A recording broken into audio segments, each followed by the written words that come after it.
Thank you so much. Thank you so much for joining us today, everyone. Welcome to your CanFit Pro and FIC, Fitness Industry Council of Canada panel at this business and leadership event. The title is A Fresh Look at Compensation.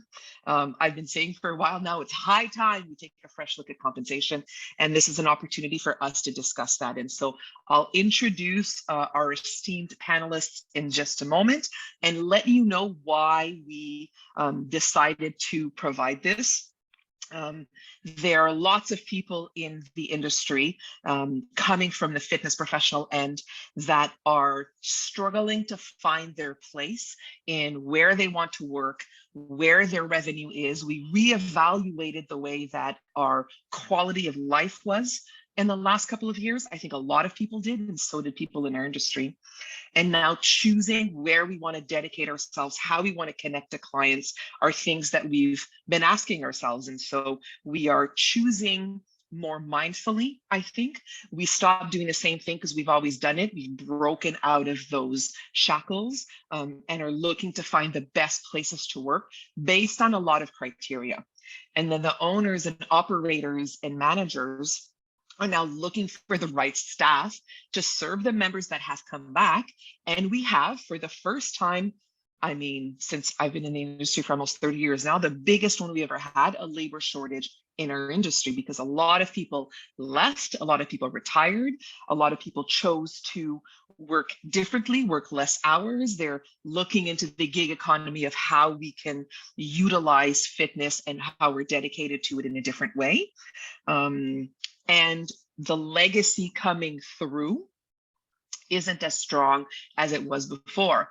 So we're not seeing that as much as we did before. And so we've got less people in the industry. We've got people being choosier, and there's a bit of a disconnect there. So I can share with you that every single week there are club owners and managers saying, do you know anybody? I'm looking for a trainer, a coach, a kinesiologist, a couple of instructors. I need a yoga teacher.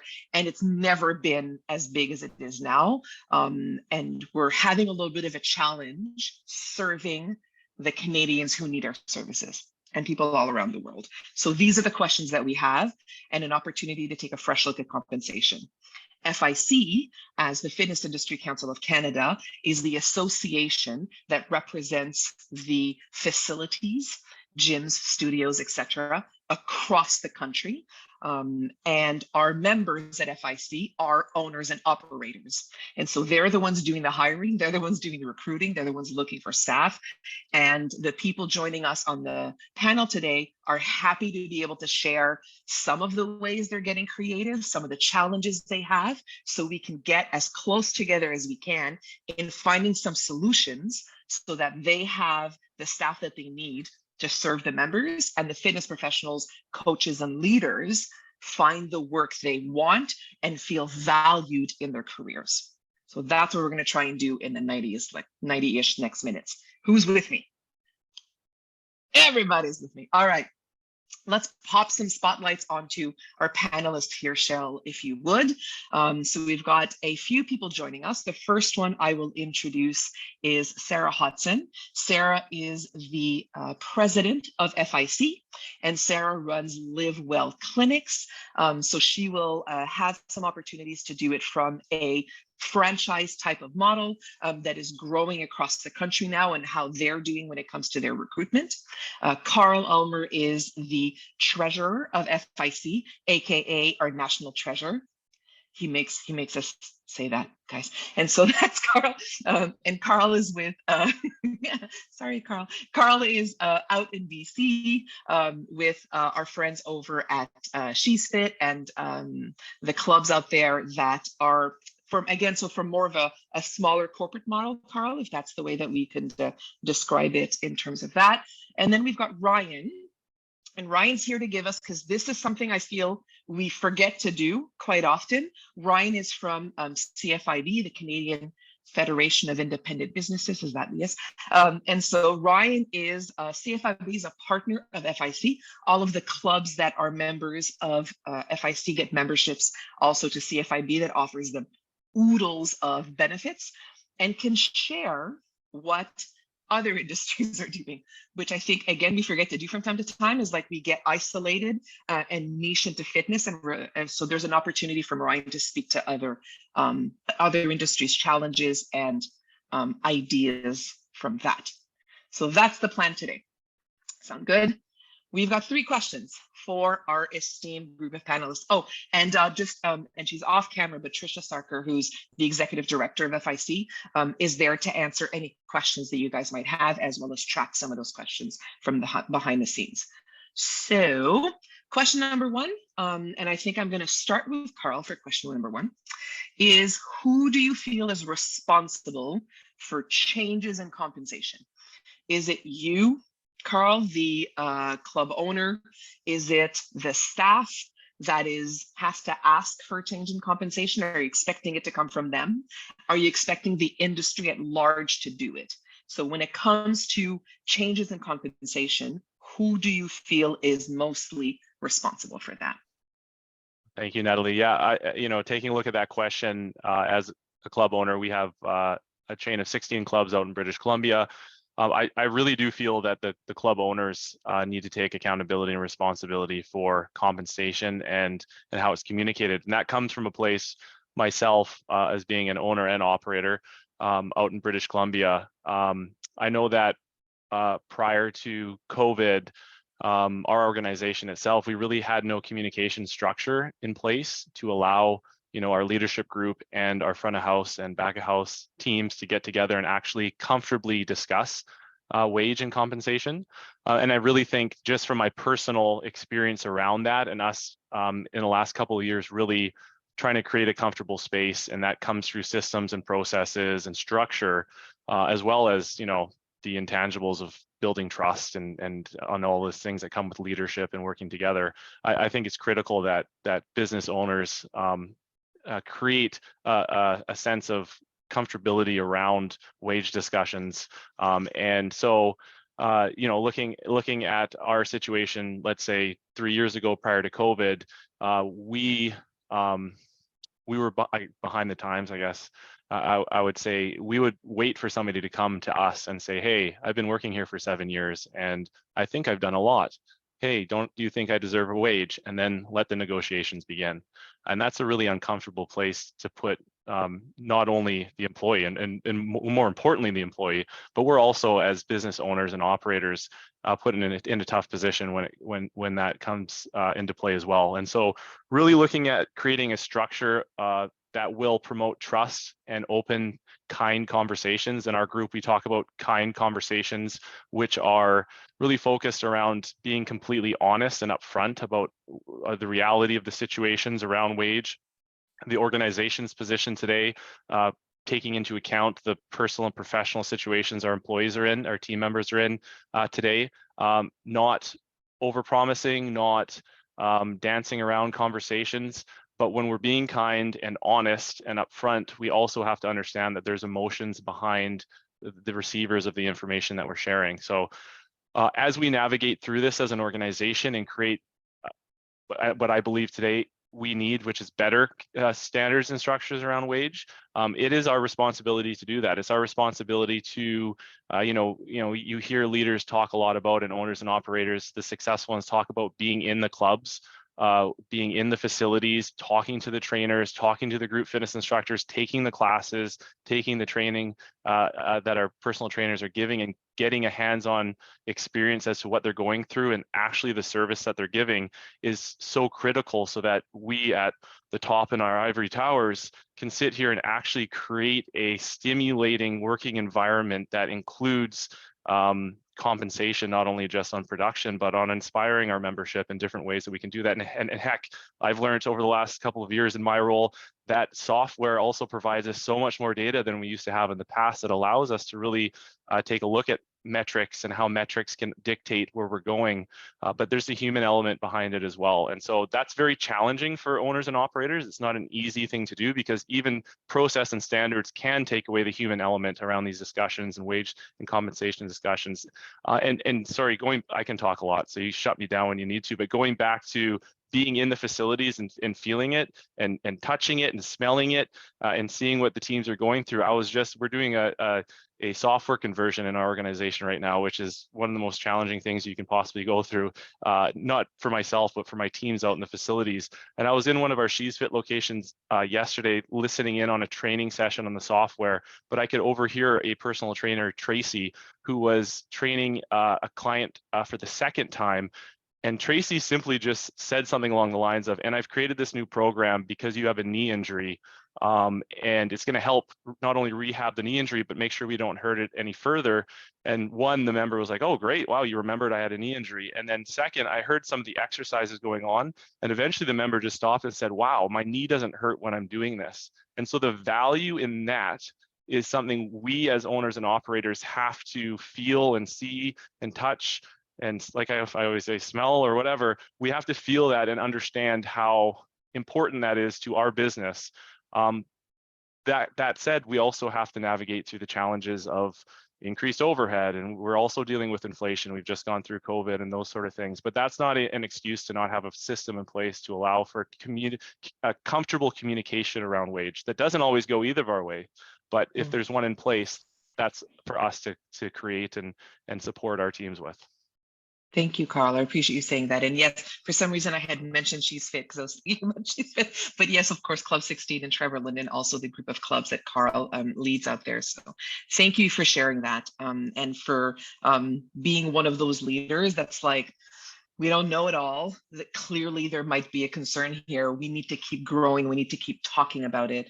And I love your definition of kindness, which is have that caring attitude, but with honesty behind it, as opposed to just making it sound really good and then not being able to follow through. Thank you. Sarah, may I ask you to your insights on that same question? Sure, yeah. So I'm going to answer your question and not answer your question at the same time. So don't eject me from the meeting. I do believe that it is a shared responsibility amongst all three, the staff, the owner, supervisor, and the industry. So I think that at the core of it, absolutely, is the supervisor or owner or manager who is looking at the trends and staying competitive. And looking at supply and demand, as we have had to look at significantly over the last year here. And so I think that there is that responsibility to look at other company postings, to see what other companies are posting for how much in similar positions, and to remain competitive. I think that it is the supervisor, I will just keep using that word, the supervisor's responsibility to ensure that the staff member understands how they can actually improve their compensation, how they can increase their compensation, and that they have a plan, and that they're accountable for that plan for the staff member. So, I don't think that the staff member should have to kind of, hey, I think I'm doing a really good job and I've been here for X months, years, whatever. Could I please have a raise? I think that's kind of an archaic way of doing it, but that truly the supervisor has kind of a scorecard that is something that is achievable, that somebody understands what they need to do on a daily, weekly, monthly, quarterly basis in order to be moving towards that, whether that be education, performance, conversions, and sales, whatever it is, that there is a clear matrix there. And then I think that it truly is the staff's responsibility to then achieve those things, right? And so just going into compensation based on time, there's a lot of unions that people can join that simply just give people automatic raises based on time, and performance is completely disregarded. That's not the nature of people in the fitness industry. People in the fitness industry are driven by performance and competition and achieving things. And so I really do see it as a shared responsibility amongst all three of those groups. Thank you, Sarah, for that perspective. I appreciate your insights. Ryan, love to know what thoughts you have to share on this. Yeah, I really do think that it is to some effect all three. I mean, I think as a business owner, or what our members telling us what they're hearing, I mean, you have to know what your employees are doing. You have to know who your star performers are. You have to know what the threats to poaching are and what you need to do to retain them. At the same time, you want to make sure, again, as the owner, that your staff are empowered to know their own value. I mean, the part of the terrible part of that conversation when someone comes to you, you know, a year, 2 years later and say, hey, I think I really deserve a raise, is part of what they're saying is, I don't know if you agree. And that gets into a troubling conversation. And again, business owners, especially small business owners, I know you've got a million other things on your plate. It's hard to navigate everything, but you want to make sure that you are having, or your management staff is having, those regular touch bases with employees to make sure that they are feeling empowered to provide feedback, but also to let you or let your management staff know how they think they're doing too. And that'll identify two things. One, if they think they're doing well, it's something to keep an eye on. Two, if they don't think they're doing well, that is also something worth keeping an eye on. Is there anything that you can do to step in, maybe help with some training, be a little bit more hands-on, maybe shift responsibilities and that sort of thing as well.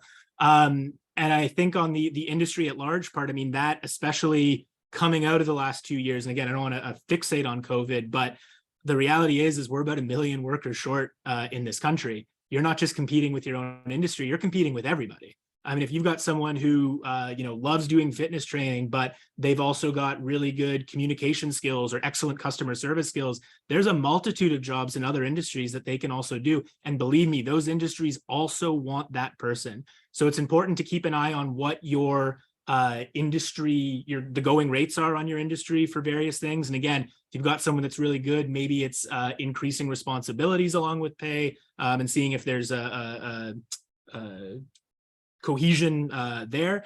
But you also want to keep a little bit of an eye on sort of, hey, we're really starting to bleed people to car sales.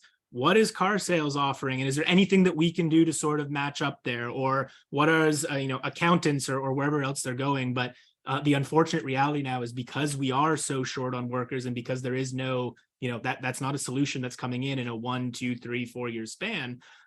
You do want to make sure that you're keeping an eye on the other industries as well, because they are definitely keeping an eye on you. Thank you, Ryan. I appreciate that. A question came in related to the touch points about, going over those benchmarks and seeing how often they're achieved. I think there's a traditional annual performance review. And I think, let's be honest, a lot of the times the leaders like that, because it means they only have to have difficult conversations annually. But I think that's our take a little bit where we're coming from when it comes to that. What are some of your recommendations for those touch points? So I think, like we organizationally do it too. We have that annual performance review. It's usually a 3-tier setup. You sort of set your goals at the beginning, mid-year check-in. How did you do at the end of it? The formal part of that is important. It's important on the compensation side too, because it tends to be when stuff is recorded. So you can, make notes of, this is the conversation we had, and there are measures and benchmarks, and some of the stuff that Sara touched on, like having that data available to help you inform decisions around compensation is super important. But it can't just be the formal benchmarks. I mean, I've been at this for 7.5 years at CFIB. I still get nervous meeting my boss for the PDS, performance development conversations that we have. I'm not remotely nervous talking to my boss when they pop by my office to say hello, and I say, hey, I've got this tough issue, or hey, did you see I kind of nailed this interview, or whatever it was. You want to make sure that you or your management, really the person is directly reporting to, whatever that setup looks like, is readily available, and is, you don't want to say sort of bring me all of your problems, but allowing the staff member to express themselves, and then sort of challenging the staff member to help you come up with a solution, right? You want to empower the staff member to come up with a solution to their problem, but do something where they feel confident that this is not just fixing a challenge. This is a way forward. This is a growth opportunity. And I know we're going to touch on that, I think, in a couple of the future questions, but money is super important. I'm never not going to tell you that money is number one. People want more money. That growth opportunity part is extremely important, in particular to your younger staff, but knowing what the avenue forward is, being able to try new things. And that all comes down to you as an owner or a manager having confidence in your staff, but also in your staff having confidence in you. And again, if they're not feeling empowered, if they're not feeling like they can come to you with challenges, that they can come to you with an ask and an increase in compensation, it might be time to take a little bit of a step back and just say, okay, what is missing in this relationship where my staff is feeling uncomfortable talking to me or to their direct manager?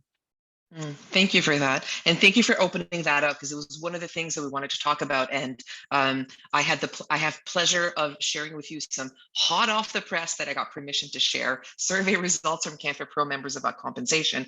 One of the conversations I've been having with a lot of fitness pros and a lot of leaders, including some of the ones at FIC, is the broader definition of remuneration. In French, it's an M, is it remuneration, and compensation on the other end, and what that includes. And yes, so salary, so question of hourly rate versus a salary or versus base plus commission, just in terms of remuneration.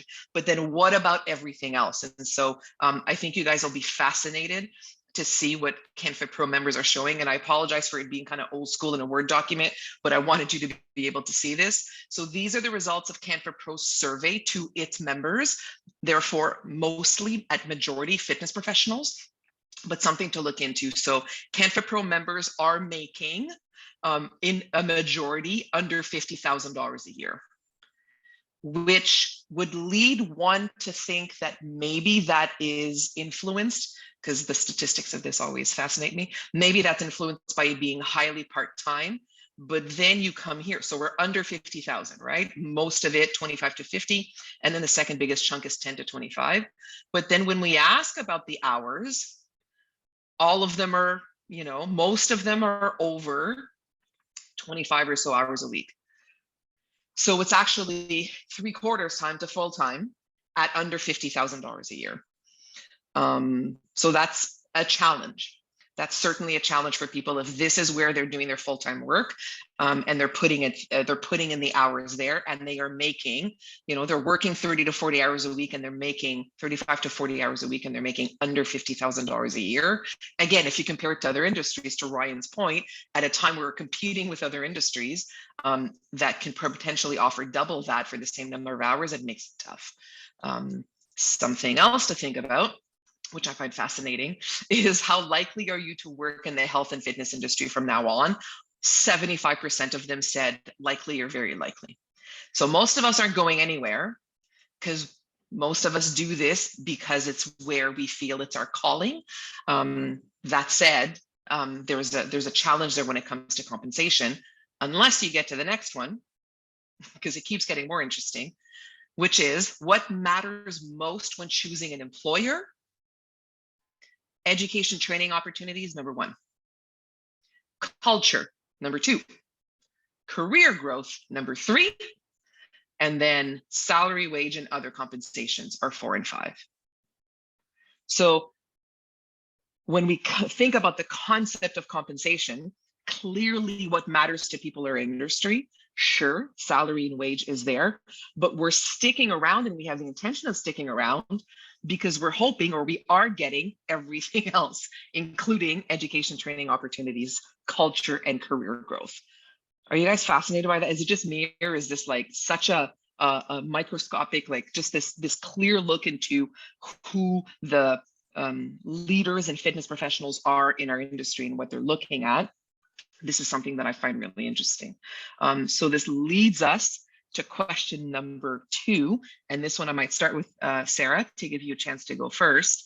Can you name 2, and I'm trying to, because I know you could have lots, but 2 compensation strategy ideas that you've implemented other than hourly rate increases, and you've seen it have an impact on remuneration for your teams? So the first one that I'll share is something that is working for our current team. And the second one that I'll share is working for recruiting new team members. And I will give a shout out to Nathalie, who recently presented at our annual conference to all of our location managers and owners in supporting them and helping them to come up with some of these great ideas. So thank you very much, Nathalie. A lot of these are the product of your great insight. One of the things that is working with our current team is us looking at our sales conversion points and where is there a contribution from our team members that is a lever in whether or not someone is going to convert. So for example, at Live Well Exercise Clinic in our studios. We have 16 across Canada, BC, Alberta, Saskatchewan, Ontario. We have a trial that somebody can come in for, and they work specifically with one staff member during that trial. And so that is a moment where the experience that that member has, that potential member has in that time, is going to greatly influence their conversion. And so what we have recently done is looked at, first of all, the person who does the session, and second of all, the salesperson who follows up with that session, and taking the first month's membership dues that we would have gained and splitting it between those people. And allowing that doesn't necessarily have, you know, I get the recurring revenue. That's the beauty of our industry. So we're not just a one-time sale like a car salesman or anything like that, where we really have to factor that in. We are looking at, you know, what is that 1 month? How can I split that up between all of the players that contributed to that conversion point? And that is something that then that's not an hourly wage. They can start to look at, well, wait a second, how many of these can I really do? And overall, even somebody who is always putting their best foot forward, which I know all of our staff try, there's an extra little incentive there when you can make some good bonus money to ensure that the experience is great for the member. And so really the business gets the upside at the end of the day for that also. So that is one way for current staff. In bringing in new staff, it's interesting, that last slide that you just shared, Nathalie, because what we're doing in our ads, in everything, is that we are really looking at the mentorship training and online education that is part of our staff onboarding process. And we are valuing that and sharing that in our recruiting documents, advertisements, Indeed ads, whatever that may be, to say, hey, when you come on with us, yes, you get employment, and we're trying as much as possible to, and this is specific to our business model, but we are trying as much as possible to give salary postings versus hourly postings, as I do feel that people are responding better to that type of consistent, committed income, because it doesn't change for us. We are hiring people for regular shifts. So again, it does lend to my business model. But really about saying, here is the education that you will be provided. Here is the opportunity of professional growth that you can achieve. And the value of that is X, because going out and trying to do that on your own, you know, it would cost you, you know, potentially this range of money. So that's the way that we are using it to engage and recruit new team members. Thank you. Excellent. And I did see Trisha's question. We'll get to that in just a second. Ryan, do you want to pop in with a couple of fresh ideas that go differently than traditional salary? Yeah, so I will say, you know, we're seeing a lot of those same things. Again, the salary posting is becoming increasingly more common on this side, and it's something that's a little more tangible on that side, or graspable, I think is popular. We've seen a lot of members do signing bonuses. And I know that's not always an option. And again, like when I hear signing bonus, I think, you know, Blue Jays. When we're hearing signing bonuses for members, we're talking about grocery stores, talking about like a signing bonus, a couple $100 for the retail, the cashier, just to come in, because that's how tight the labor pinch is.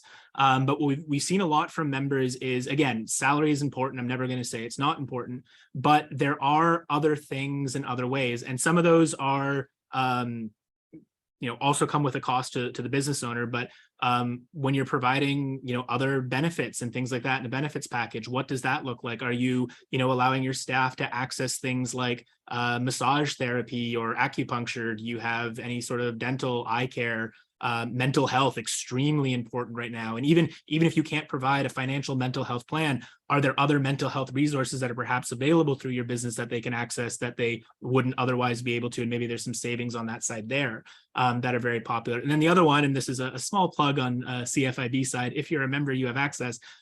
We have a partner called ViewBiz, and ViewBiz is a training company. And you can train on some very practical workplace things like workplace health and safety.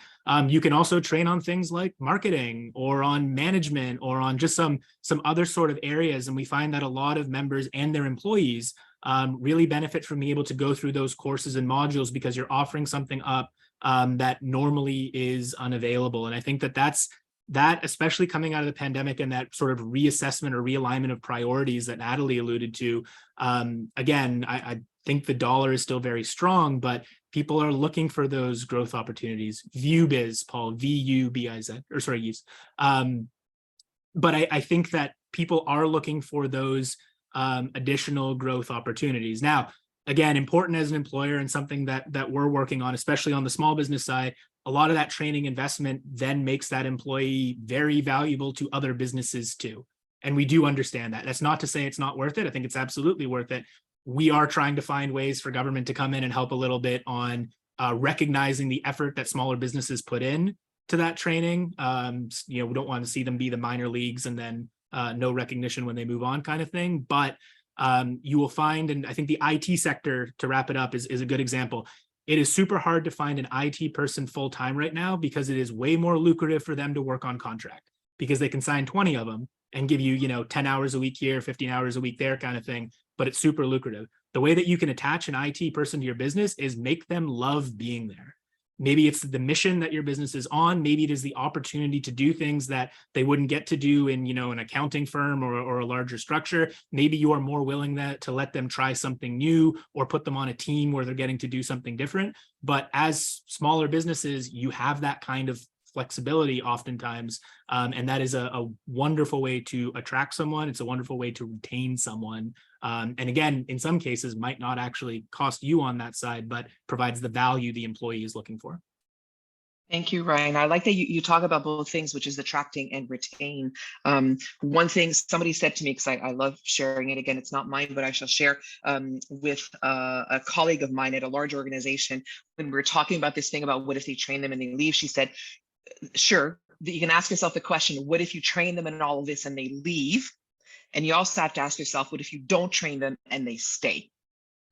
Because now you've got a underqualified person that you kept, but they is no longer keeping up with what's there. So both, I love the idea of looking at both sides of that and seeing where it comes in. Trisha had asked just a very specific question in terms of the popularity, I guess, or the consistency of these signing bonuses. You mentioned a couple of $100 in grocery stores. I guess it depends on the industries, but it seems to be something that's picking up some steam, Ryan? Yeah, it varies wildly. And again, in some cases, we're talking like a couple $100, for a grocery store. I've seen the Tim Hortons franchise do it a couple of times. For us, what it really speaks to is sort of the level of desperation, the amount of competition that is out there for employees, that this is something that you're having to offer. And again, like, we're not talking about a 30-year vet who's been doing cashiering for that long. We're talking about a 16-year-old kid, and this is their first job, and they still need the body that badly. Again, it is very acute. I think it was Carl or Nathalie, someone alluded to the amount of people who have left the workforce. Like, retirements have been very frequent. We've lost a lot to retirement. This is going to be a challenge moving forward. But again, you're not just competing now against other fitness businesses. You're competing with everybody, and everybody is competing with you.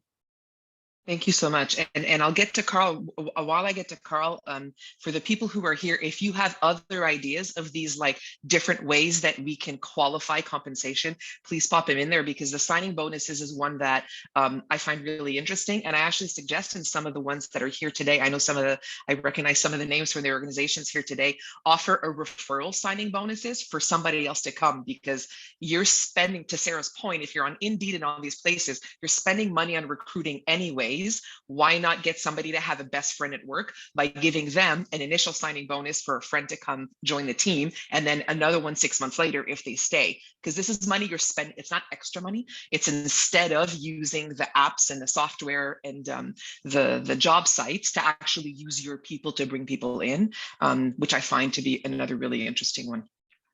Carl, would you like to give us your two? I would love to. And it's interesting because Ryan really didn't have to plug the CFIB because I was going to myself.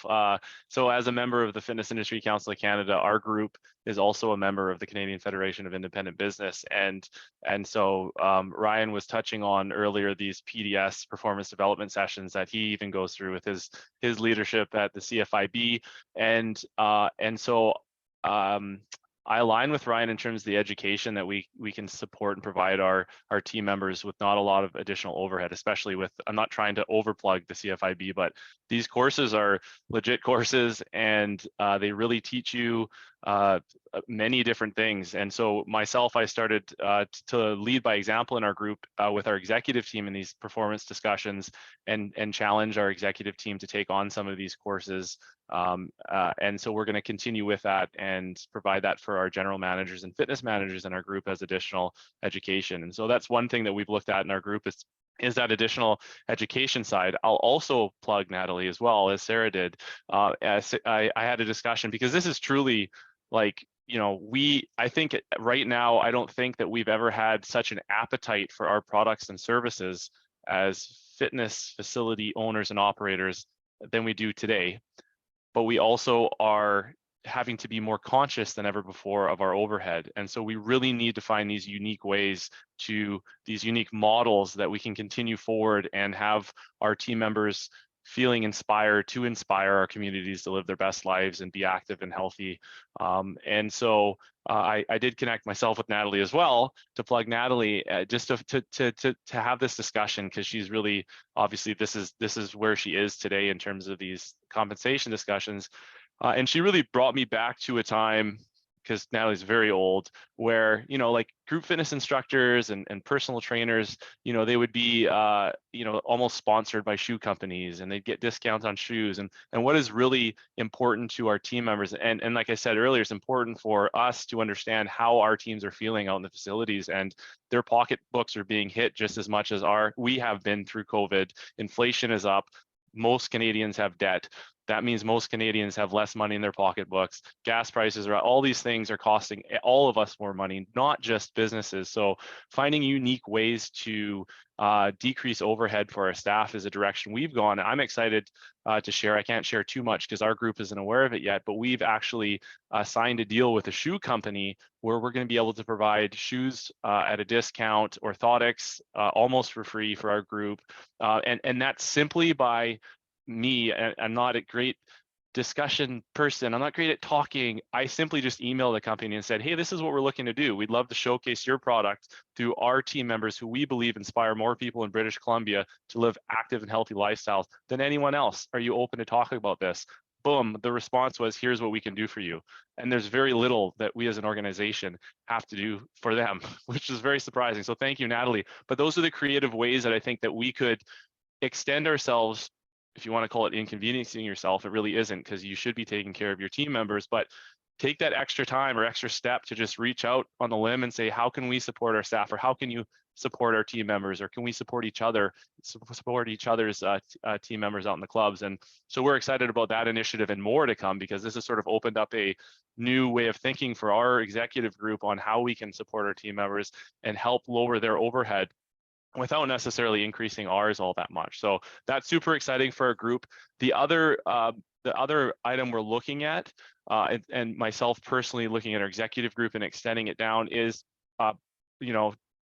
staff team members are really looking for more flexibility these days. And so, we talk about working from home and not working from home. It's really difficult for an owner and operator to have a general manager, for example, or a personal trainer, other than some Zoom training that we could possibly be doing, not work in the facility, because we do gain the best results, not only just in terms of mental and physical health, but also productivity and our bottom line when people are together and when they're working out in a fitness facility. That's really what we do. And we really want people inspired to get into our facilities. And so it's hard for us to give flexibility there, but I think we need to start looking at that. Where can we look at more vacation time? Where can we look at vacation time where we have trainers, group fitness instructors, gym managers that actually are getting vacations as well, right? We're sort of moving into this space where, you know, a fitness manager feels comfortable connecting with a trainer because their client is connected with them on something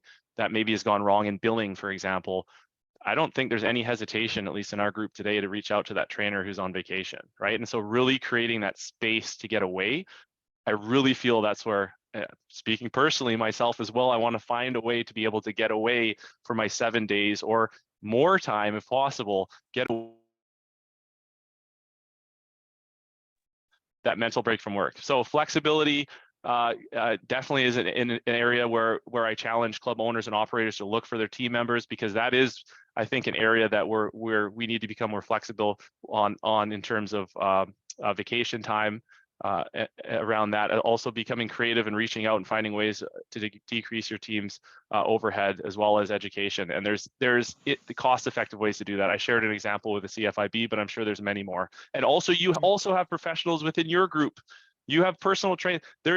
Every personal trainer in my organization knows 20,000 times more than I do about fitness. If I want to add value without creating too much overhead, I have, I think, 272 personal trainers in our group that could easily educate our front of house staff more on personal training, or more on how activity helps your mental health. And so there are unique opportunities for education within your own group today that I'm sure personal trainers, group fitness instructors would love to be a part of, and you could compensate them in that area as well. Thank you, Carl. Thank you so much. I appreciate that. I think one of the things, and I mean, in both conversations with Sarah and Carl, there was the buckets. And if you guys can think of more buckets, please let me know. One of them was, how can they make more money? Which is one of the ones we've talked about. The second one, in the example of the discounts on footwear or anything else on that, is how can they save money? And I would include the benefits package idea within that too, because it's one of the ones that is very rare for people in the fitness industry to have. And when you think about good fitness instructors in particular, that are the wear and tear on those bodies that then don't have support beyond that, is one of the biggest pain points that I'm hearing from group fitness instructors. Maybe those that have been doing this a little bit longer more, because starting to get a little sore, starting to, you know, move into like just to teach some meditation for a while, because it's getting tougher. But again, we're using that as our tool. And so keeping that tool, the upkeep on that tool is something that's there. And then the other one is everything along the benefits that go beyond that, including rewards, recognition, different opportunities, growth, learning, development, and all of that. And I mean, I can share with Carl one of the things we talked about, and I'm like, is there something that can be fun? Can there be a, length of service when somebody here like hits a particular length of service, they've got a celebrity owned to a certain extent, or celebrity, with Trevor Linden there. I'm like, can Trevor Linden call them on their birthdays? Like, there's things like that also matter, because there's things that don't cost a whole lot but make a difference. So yes, it can be a personal trainer offering those sessions. Are there groups? So with the, with the example of Live Well, that's got trained, correct me if I'm wrong, kinesiologists or sports therapists in terms of that, can they offer something to the Joy, what are they called again, Sarah? Joy Masters, thank you, which are the ones that are delivering the actual workouts, and vice versa. Are there opportunities there, to Carl's point, within the club to do something, or a partner club that you have? Can you take everybody to a yin yoga class with a yoga studio that you work with, and that yoga studio sends a master trainer to something else, and you do exchanges, again, without necessarily, like, we can barter and contra and get really creative. And what I love about Carl's point is probably the team has a gazillion ideas of what they want. We just need to open up the conversations to do that, versus trying to like scratch our heads and come up with things that may not be meeting those needs necessarily. So thank you for that. I'll go have a quick look. So yeah, Trisha, thank you. Offers you can provide, use your own community, expand knowledge for compensation. Thank you, absolutely. Okay, Keep popping in the questions, guys. We're going to keep track of those. I will get to our third and last one to make sure we have time to have a discussion afterwards. And this one, who haven't I started? I think Ryan, I haven't started with you yet. Can you share, because we're going to talk about, again, so this is very, very much been focused on what can the clubs do. We're going to put a little bit of the accountability and responsibility onto the employees now, or the contractual workers. Can you share one method of asking for a raise that is probably not going to lead to a good result? And then one method that you would say that's going to provide a fruitful conversation and more likely a better result. Help the people who are looking for raises know how to approach the conversation. So give me a raise. That's probably not going to fly great. That's not really where you want to start the conversation. I think that the importance around these conversations, and again, they can be a little bit awkward. You do have to remember that everyone involved is human, that people are facing things on the living side, that businesses do have limitations. Profits are not unlimited. If everyone could pay all the money in the world, believe me, they would. But I think that the importance of having those formal and informal touch bases, again, it will really help clarify where everybody stands. So I think when it comes to the fruitful conversation, this is a bit of an oversimplification, but you tend to have two kinds of employees in terms of progress. You have for lack of a better term, let's call them star performers. These people excel at what they do. They are awesome. They are, the personal trainers who every client they have is just raving about them. They're awesome at it. And they don't have any desire to be manager. They don't want to move up the corporate ladder. They don't want to take over your business one day. They like doing what they do.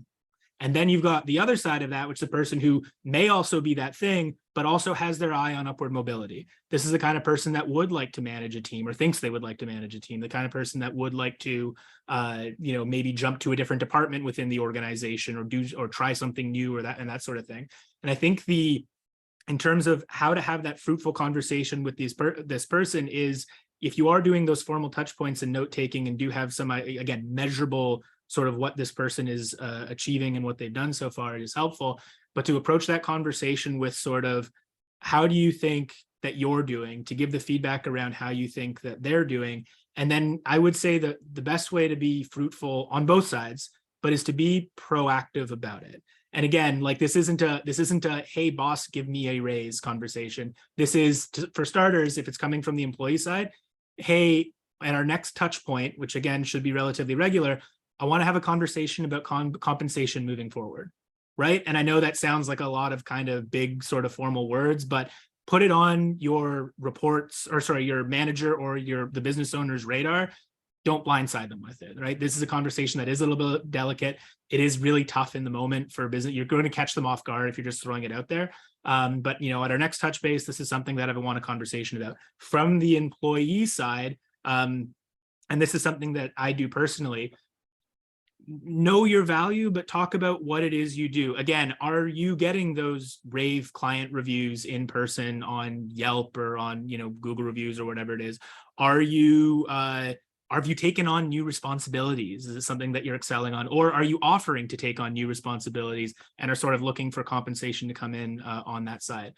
From the manager side, if you're looking to give a raise, again, same kind of questions. Are you noticing them excel to a point that is beyond what you think the standard of the job is, and recognizing that needs to be rewarded? Are they taking on new responsibilities, and that should be recognized? And I want to warn, the worst thing in the world is have someone do the job they're going to get promoted to for like a year before you recognize it. It's awful. The employee's not going to like it. They're saying, by the time they get the raise and the recognition, I've already been doing this for a while, and it's not sort of the joyful stickiness moment with your organization that you want it to be. Again, you can give some lead time to make sure that they can do it, but you don't want to wait too long. There is a bit of a balancing act there. But I think ultimately the best method for a fruitful conversation on both sides is to be proactive about it. I think Carl alluded to it right off the beginning. Like, no one wants to wait 2 years and then say, hey, what about a raise? Like, have you not noticed me? Again, it sends a bad message from the employer side if you have just blown off talking about compensation for a couple of years. Being proactive, being realistic, but recognizing, where there's opportunity, where there's growth potential, and soiling, putting fertile soil around that potential, I think is super important. And then the one other thing that I want to just add under there too is a lot of times star performers get promoted to managers. And it's great. That's a normal path. Being awesome at what you do and managing a team of people who are awesome at what you did is not the same thing. One of the quickest ways to lose an employee is to promote them to manager and abandon them.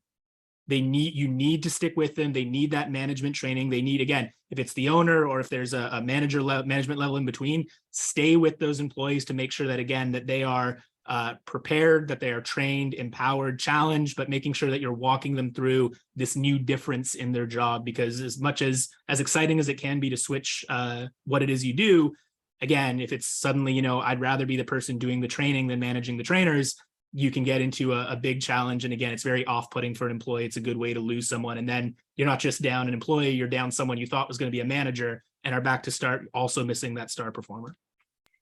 Interesting. Thank you so much. And I'll do a shout out to, because I've noticed some of the people here, again, from the employee side, a lot of people here from the manager, decision maker, owner, etc. side, including some of our FIC members. So thank you so much for being here today, guys. So we're having this conversation. I think there's a bit of a shift. I mean, one of the things I acknowledge from a place of compassion is these owners and operators that have survived are pooped, and their grandchildren are going to encounter the debt that they've accrued over the last couple of years, right? And it feels like all of the energy and all of the creativity went to keeping the members, getting new members, reinventing themselves, reinventing the services. We're like, I don't care if it's in a park, on Zoom or wherever, we're going to do that. And it just feels like now there's like just fumes left for the staff to a certain extent. And so I have a lot of compassion for that. I understand why that's there. I think there are things that it's 2022, to Ryan's point, and people are looking at things very differently, and it's very competitive. I have group fitness managers that call me and they're like, there's new instructors certified a month ago that are coming in and they're asking for salary that's twice what I'm making. And they get upset at them because they're like, how dare they, to a certain extent is what's coming out of there. Like, I got 20 years experience, I got all of this. So one of the things I would say to the managers that are squished in the middle of this, that don't necessarily have the hurdle purse strings as an owner and aren't necessarily the fitness professionals themselves, but the ones who get all the feedback and all the asks when they do come in, is I would ask us to have compassion and not punish the next generation of trainers and instructors for the stuff we put up with that we never should have. We need to grieve that. We need to settle for the trauma of that. We need to deal with the fact that when you did the math of how much time we spent doing everything else, we might have made $4 an hour. We can't punish the next ones for being smarter, savvier, and having a different model of the world. Their benchmarks are different than ours.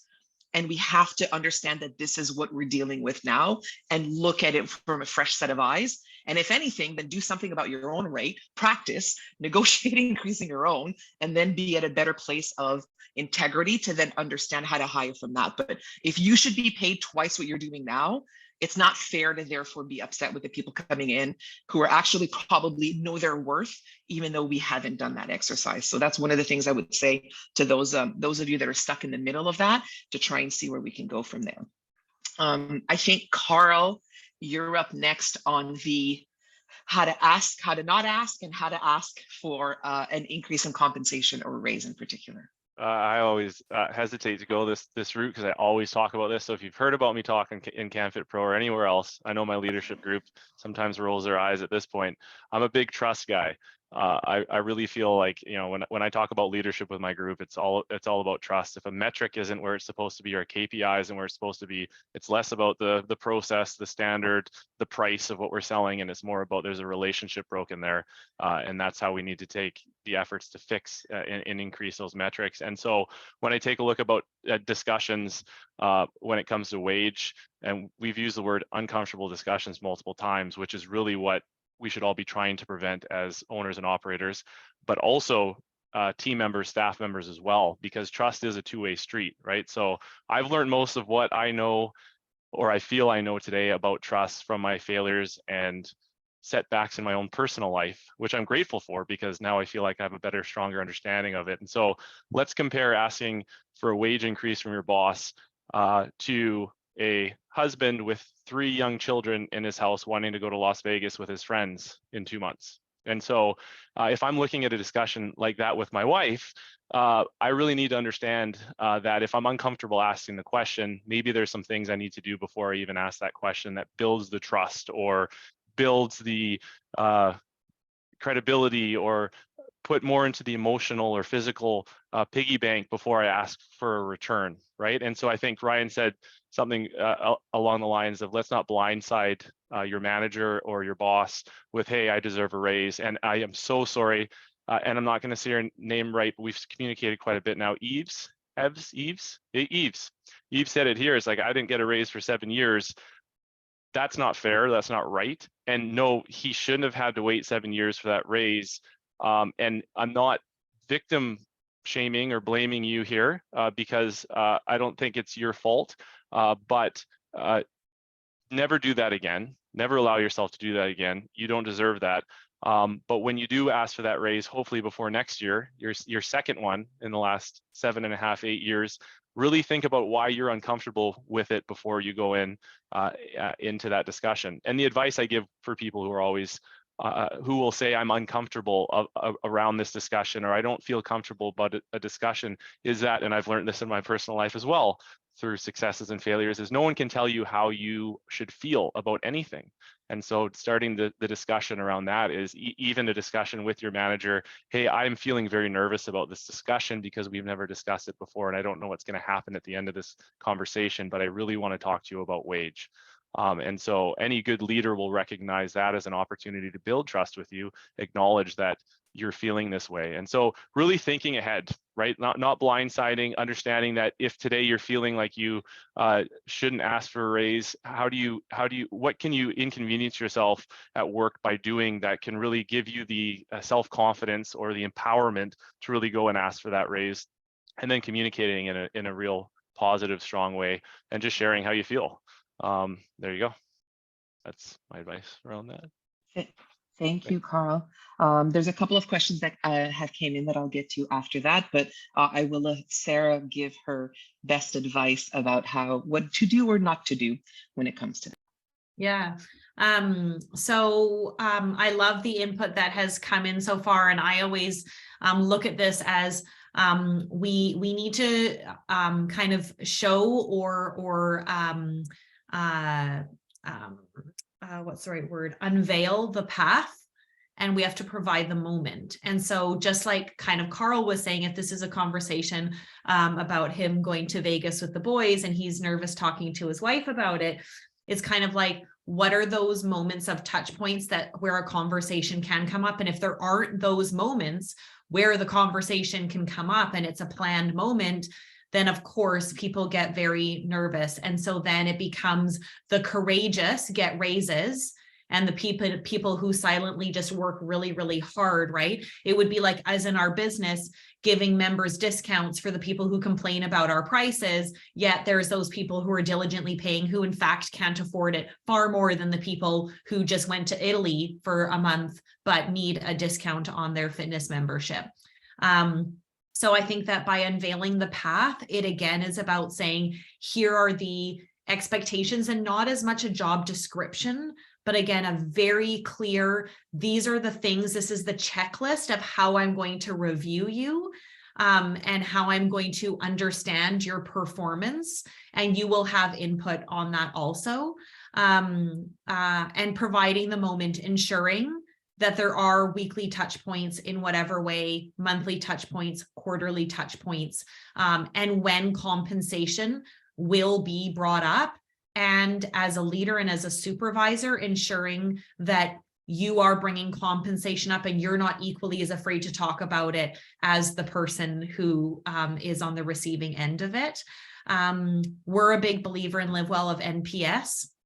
And we don't just NPS. So We have an NPS that our members will give. Is everyone familiar with NPS, the Net Promoter Score? So it's a Harvard study that shows, don't go out and ask for all of these client satisfaction survey million questions. It's one question.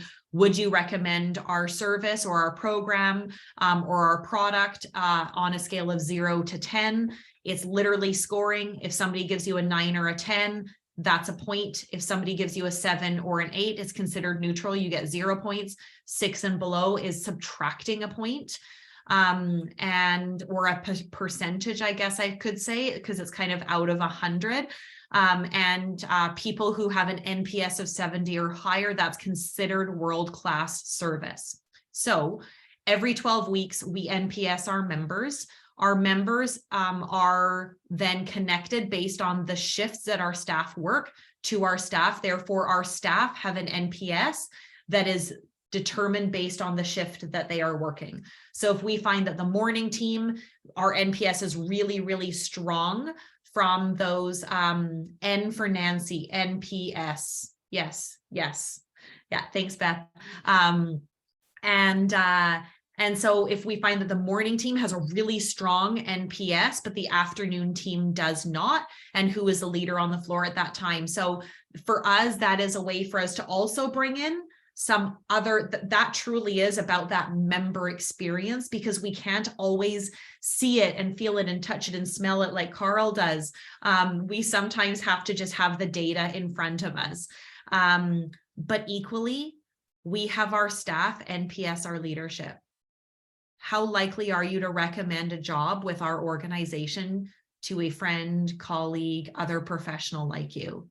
And that is incredibly telling, and it's always building in the relationship, because it either shows us where we have massive gaps and blind spots, or it tells us where we're doing a really, really good job. And sometimes the result is not necessarily because of the direct actions of leadership, but it's a litmus test of where people are at. For example, Nathalie talking about like the fatigue of, here we are as owners, managers, supervisors, pivoting every left, right, center, masks, no masks, talk to people, don't talk to people, show up to work, don't show up to work, actually show up again, actually, no, we're kidding. And the staff literally waking up every morning and not knowing what their job looks like and how to be successful, and they're exhausted. And so sometimes NPS can be low because staff are exhausted, right? And it's just about us being able to take that and recognize it and understand where they're at. So I know I'm not fully answering the question, but I think there is so much good information there that I just wanted to bring in where the pieces are that I could add to the conversation.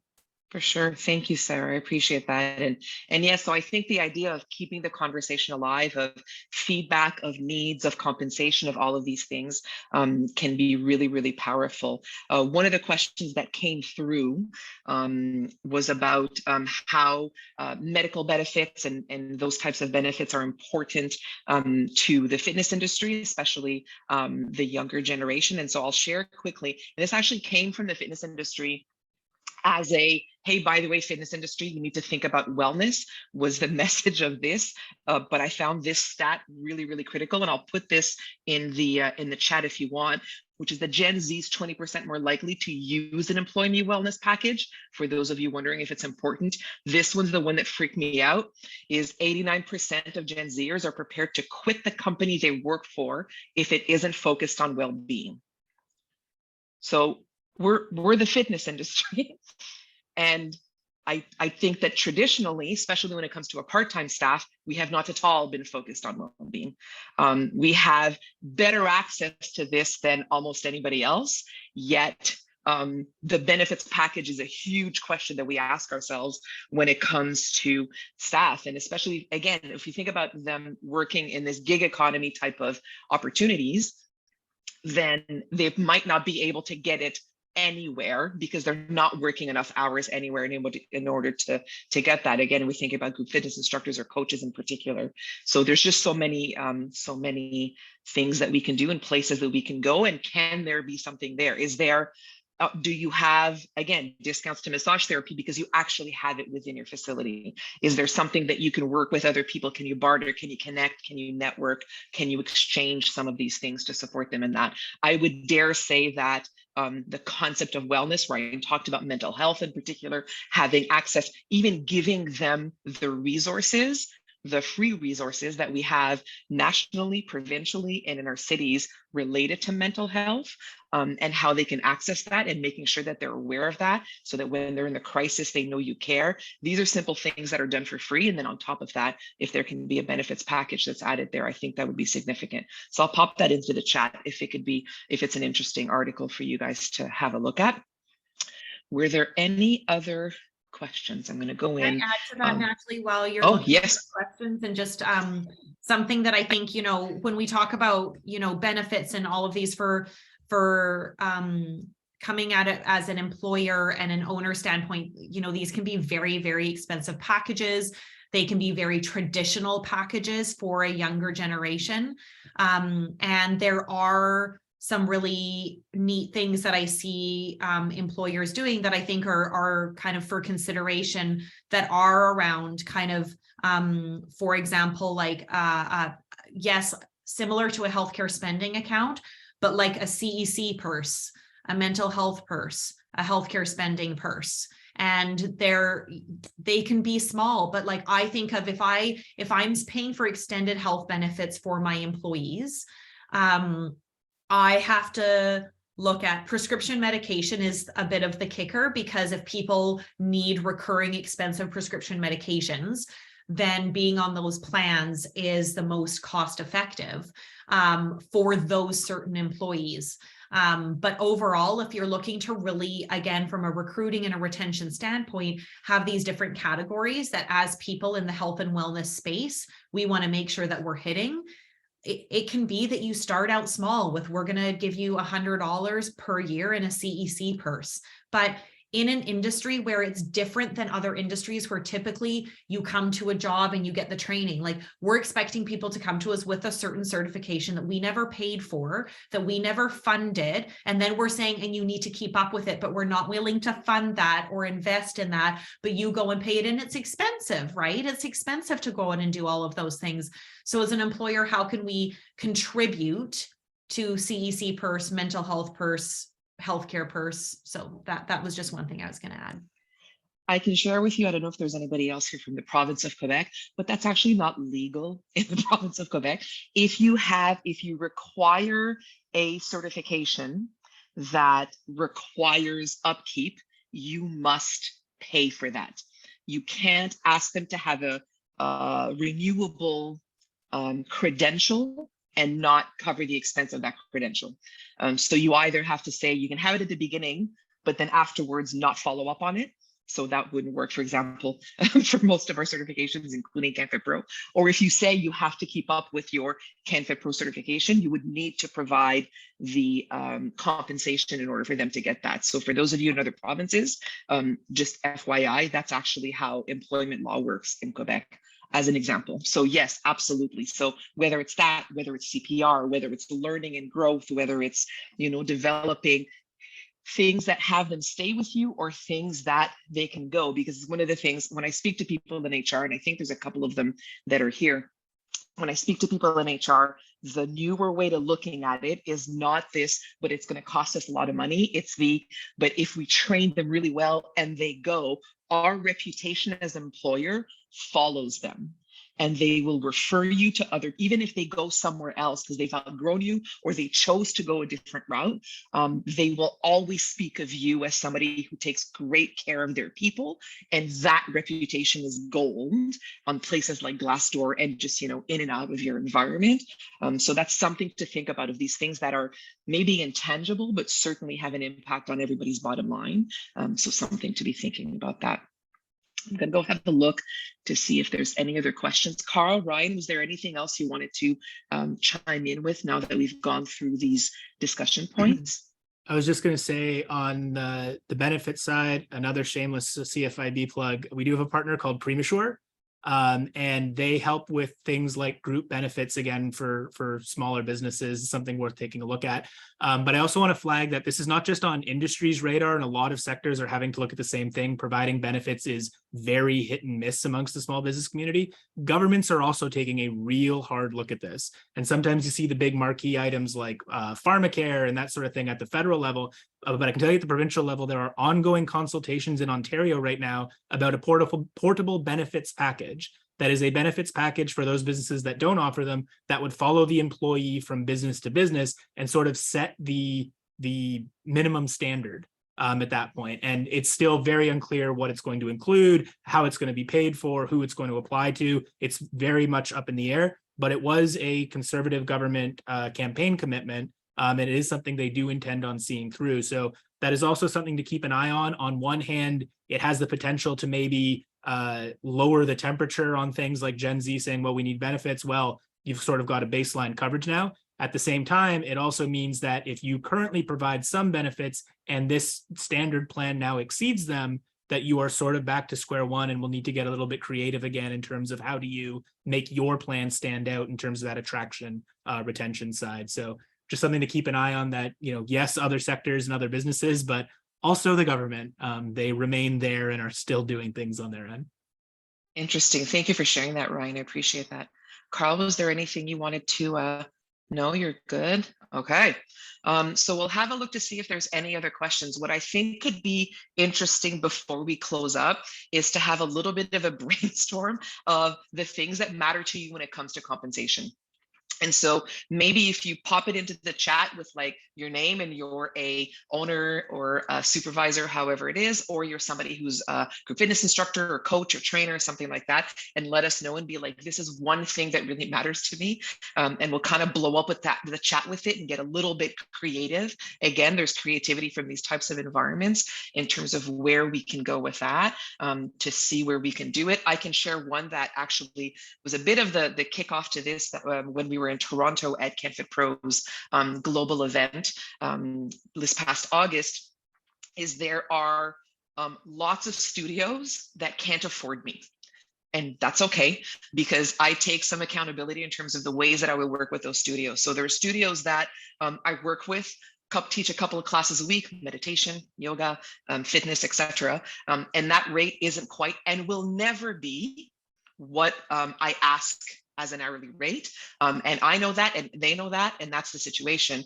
But once a month, we profit share off a wellness seminar. And so I will do a sleeping better for a more energetic day seminar for that they will then sell to their members. And it'll be, let's say, $25 a person to come to that. And we split the rate of that 50-50.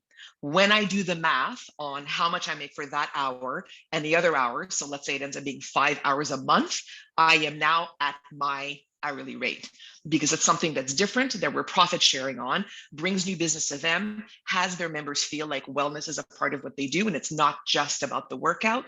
And it provides me an opportunity to do different things. I can do those from home because we offer them digitally to all of their members. So it's a win-win for everybody in that standpoint. These are some of the things that I've done with them in order to look into these opportunities for something a little bit different. And so this is where we can get creative and look into the other things that we do. Do you bring a skill set that is a little bit different? Can there be a master class for an open house that you can do from time to time? Can you do specialized coaching based on a piece of equipment that nobody ever uses, but is taking up a lot of space in the gym? And can you say, like, once a month, why don't I do a small group coaching type of session on this thing? Or like, your first powerlifting session, and it's something that's getting popular, but you're noticing that people are a little bit shy about using, then you've got one of your trainers do that. They get a special rate. And it's something that's there from time to time, because committing to an hourly rate that's really high forever at a time where there's still a lot of uncertainty because we haven't fully bounced back with stability on the last couple of years might be difficult. But maybe once a month, your gym or your studio is willing to spend money on something that'll have them be a bit of a highlight. And for them, it's a bring a free guest, special class, for example. And so they're doing lead generation from that. They might be able to have the sales staff there to do some membership sales during that. So everybody gains opportunities from that. Finding out what one another's pain points are is really important, so we can keep having these creative conversations. That's what a fresh look is. A fresh look isn't going from an hourly rate of $26 an hour to $27.25.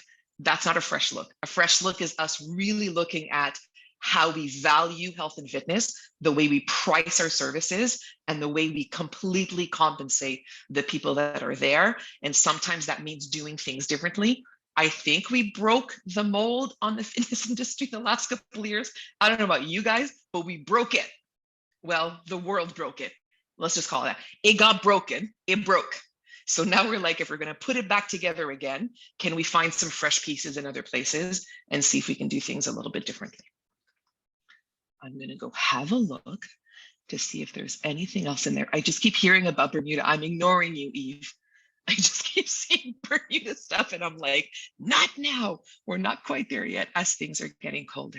All right. I will offer Sarah perhaps a bit of a closing comment, maybe from FIC's perspective, because as our president, Sarah's been doing so much work in talking to all of our members and where they are. I would love for that to be a little bit focused on culture. I know I'm putting you on the spot, Sarah, but talking about the positive culture that is the clubs, it is something that might be different than other industries.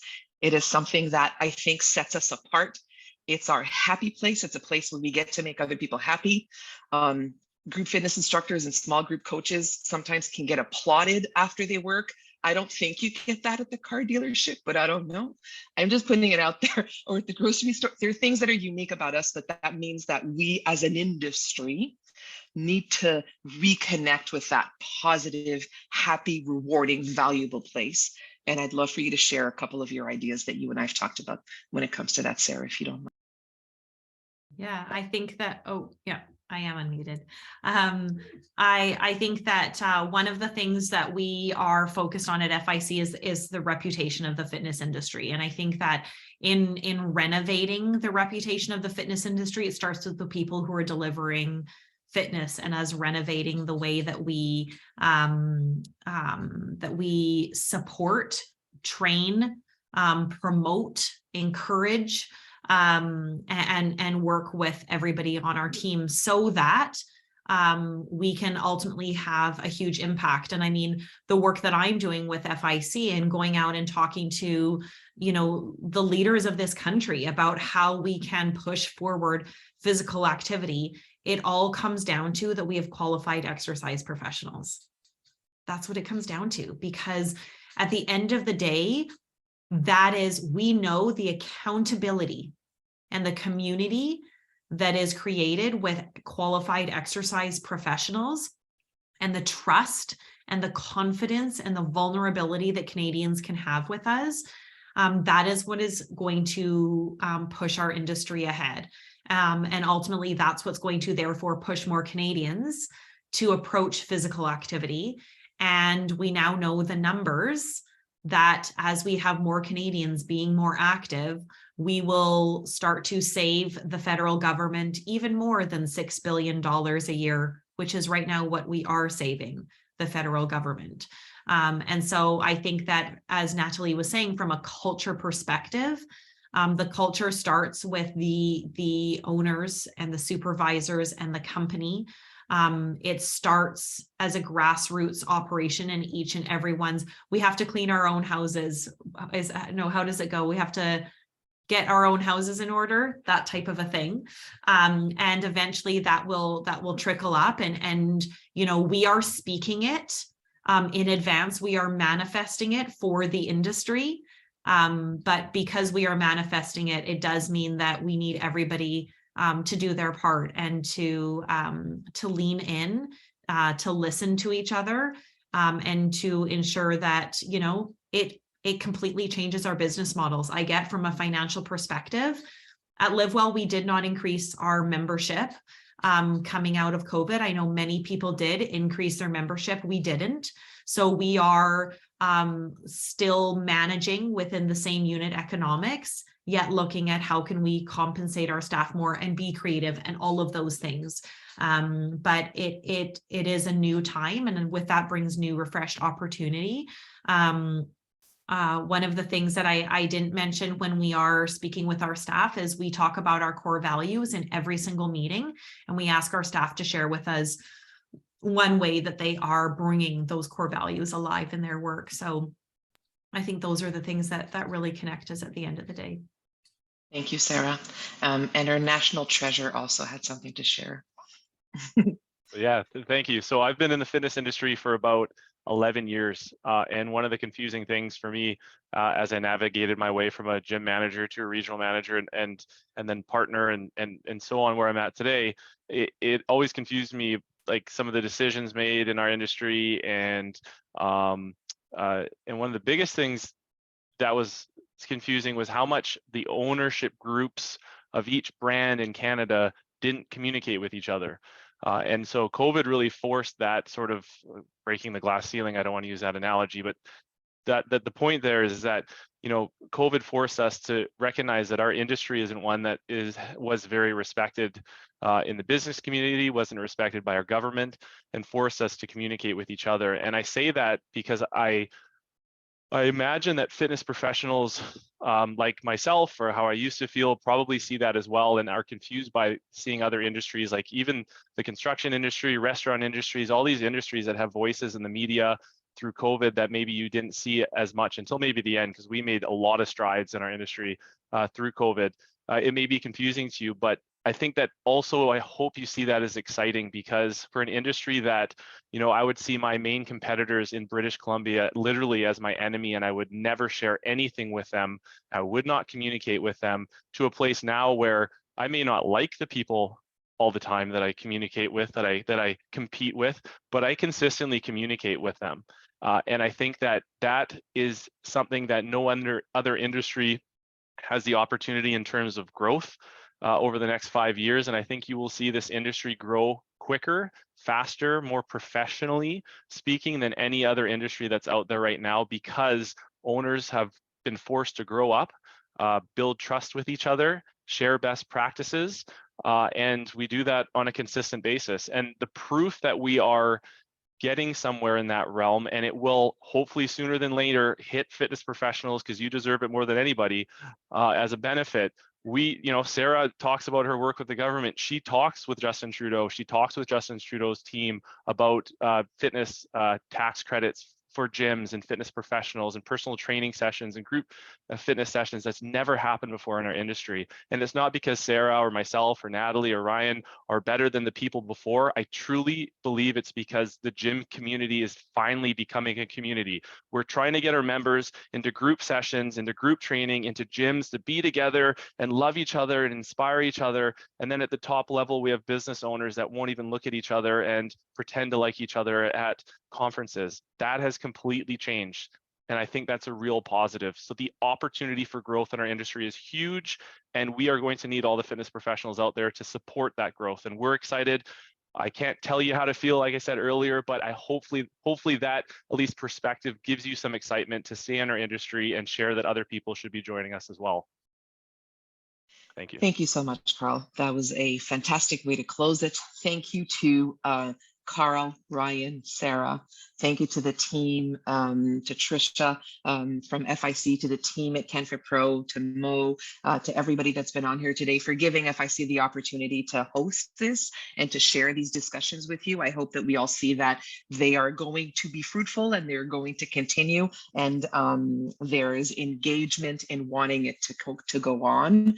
I hope you have a phenomenal weekend owning the superpower that you have. I know we had some of them that were a little bit imagined, but owning the superpower that we have, which is being able to do this. And so your dedication is noticed and is valued and very, very, very much appreciated.